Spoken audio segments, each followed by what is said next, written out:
Hi, over the weekend on my Christian Gun Owner Facebook page, I put a post. In that post there were 3 questions that was to handgun owners. The 3 questions were, how much training do you need? How much training can you manage? And how much can you practice what you train to do? There's a huge gulf between those questions, and as you can imagine, there was a great diversity in the answers. People were thoughtful and helpful in their answers. People that came on answered all 3 questions, but the answers were very, very diverse, and that was actually what I had expected. Now, there really wasn't much diversity between anybody with the first question, how much training do you need? Everybody agreed they needed all the training they could get. It was on those second 2, how much can you manage and how much can you practice what you train to do. Across America, gun owners and people that are considering to be gun owners, there's just this gigantic mass of living situations that affect how people can train, how much they can train, how much they want to train, how much it's practical for them to train. People that have varying ages, varying physical abilities, varying skills, varying job responsibilities, and varying resources. There are people that can afford to shoot a lot, and there are people that have very limited resources. So what I did was I went out to the range to try to bring a little perspective to some of this to help some people. To bring a little perspective to people in particular that have limited resources and can't afford a whole lot, I went out there to show them you probably can do more than you think you can. Can't answer every question for everybody, but there's a couple of them that I could answer. Here's what I came up with. You'll have to forgive the wind noise. I'm out here. One thing I can't control out here is the weather. But when I'm going out to train, I often think in terms of what you see right here. Somebody says, you know, we're going to go to the range, do some shooting. When I say yes, this is kind of what I got in mind right here. At this level right here, this is kind of what I'm thinking when I think I'm going to go to the range and do some shooting. This is what I'm looking at. But here's the question on the other end of the spectrum. Here's the question. So you just saw all of the considerations that I have when I come out and somebody says we want to go shooting, we go to the range. This is what I bring. This is what I got in mind. Hundreds of rounds of ammo, a bunch of different kinds of guns. This is what I think. But what about somebody that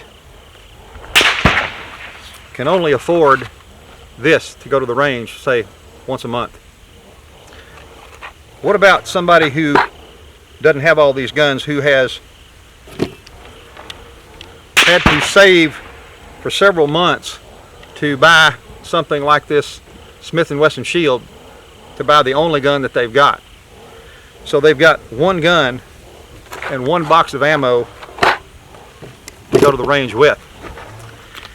What I get a little bit concerned about with us gun owners is people that shoot all the time, is how easy it is for us to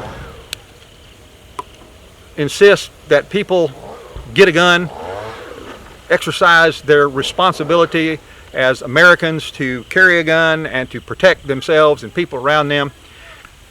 And then when they finally get that gun, we spend a whole lot of time shaming them about what they're doing wrong.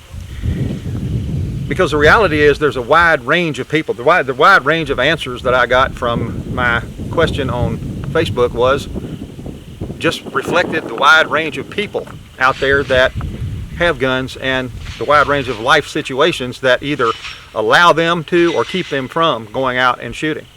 And then again, what we have to understand as a reality is that not everybody cares that much about shooting. They want to get a gun and they want to carry it for self-defense, but they really don't care that much about shooting. They just want to get it, carry it, so they feel safe. Now, the only thing I will say about this to anybody who is watching this, who is a new gunner, you're considering buying a gun, or you've got a gun and you want to be able to shoot it a little bit, but you don't really care that much about shooting, there is a matter of responsibility if you're going to carry it, and that's to learn how to use it and use it as much as you can, practicing to be able to use it safely and effectively. Now, again, you may be somebody that has one gun and you can use one box of ammo. I want to tell you this, if you can afford one box of ammo a month and you'll faithfully get that and use it in your gun, you can actually effectively practice with one box of ammo. I'll show you a few ways to do it here so you'll know how you can both train and practice with one box of ammo. Here we go. So what I've got today to go along with my Glock 23 to illustrate this is I've got one box of Blazer brass, 50 rounds, and if I could only use it once a month, this would illustrate kind of what I might do with it. Now what I've done first here is I've loaded 3 magazines with this Blazer brass 40 caliber ammo, but I didn't load the magazines full. I loaded each of 3 of them with 5 rounds each. So the first 5 rounds are going to be practice in slightly varying ways, the first 15 rounds. Let's go see how.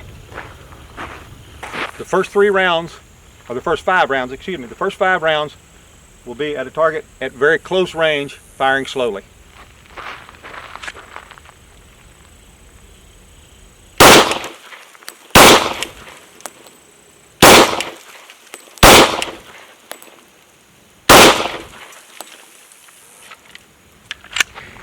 Next thing I'm going to do is I'm going to shoot from the same range, except this time I'm going to fire faster. I'm going to try to make follow-up shots here.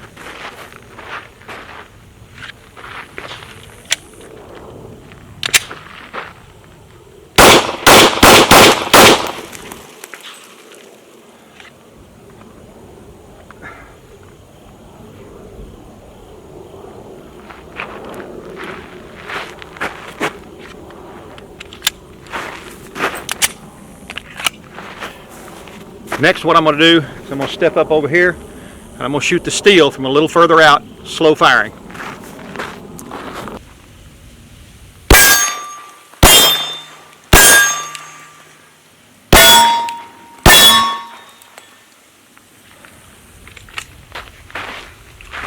So far, 15 rounds, 3 slightly different ways of practicing and training what I'm practicing.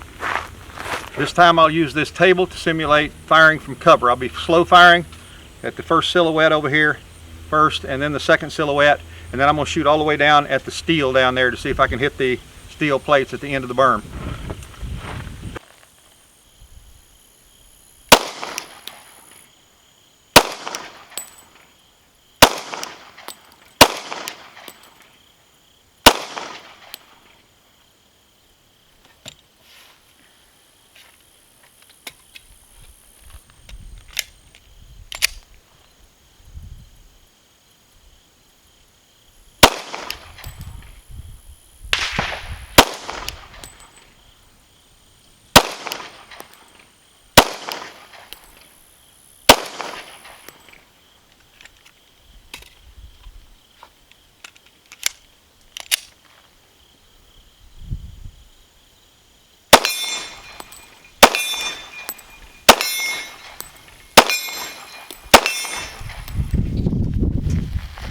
Three more magazines, 15 rounds.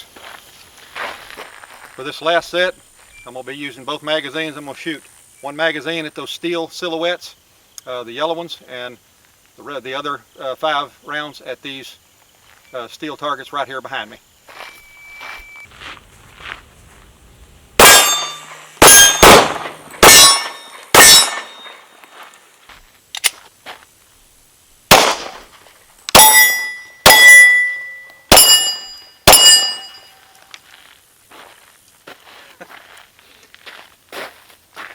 You saw me miss there on that first one.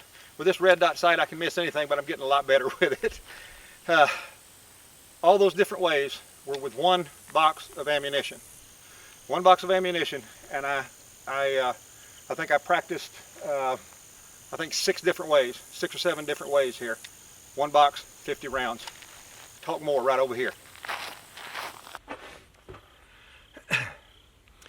Now, the only thing I can think of, you might be saying right now if you're watching this and you are somebody who has saved up for quite a while and you've bought one gun. You sacrificed to get that gun, you want to be able to shoot it, and maybe you can only afford a small amount of ammo. That's what this was for.